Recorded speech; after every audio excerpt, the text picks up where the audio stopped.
இன்றைக்கி நம்ம வீட்டில் சிக்கன் சிந்தாமணி நாட்டுக்கோழி நல்லா வாங்கி புடிசாக விட்டு கட் பண்ணி அதை சமைச்சு மண் சட்டியில் சமைச்சு சாப்பிட்ற சுகமே தனி. சிந்தாமணினாலே நல்லா பொடுசாக வெட்டியிருக்கணும் கறியை. சொன்னீங்கனாலே இந்த பக்கம்லாம் வெட்டி கொடுப்பாங்க, அதாவது கொங்கு மண்டலத்தில். அதோட டேஸ்ட்டு தனிங்க. அடுத்தது இப்போ கருவேப்பிலை கொத்தமல்லி கறி கூட.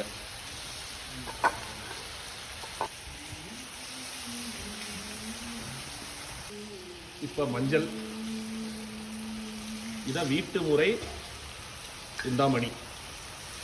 இது ஒரு தனி டேஸ்ட்டாக இருக்குங்க. ரொம்பலாம் கிடையாது. கறி, பச்சை மிளகா, 4 காஞ்ச மிளகா, கருவேப்பிலை கொத்தமல்லி, புதினா,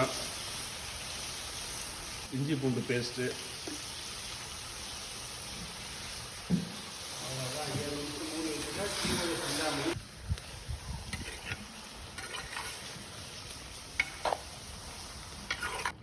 நாட்டுக்கோழி சிந்தாமணி வெந்துட்டுருக்கு. இன்னொரு 10-15 மினிட்ஸில் ரெடி ஆகிடும்.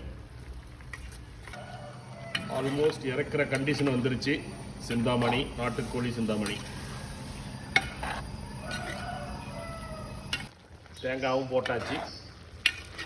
இறக்குற கண்டிஷன் வந்தாச்சு. வீட்டு முறை நாட்டுக்கோழி சிக்கன் சிந்தாமணி, நாட்டுக்கோழி சிந்தாமணி.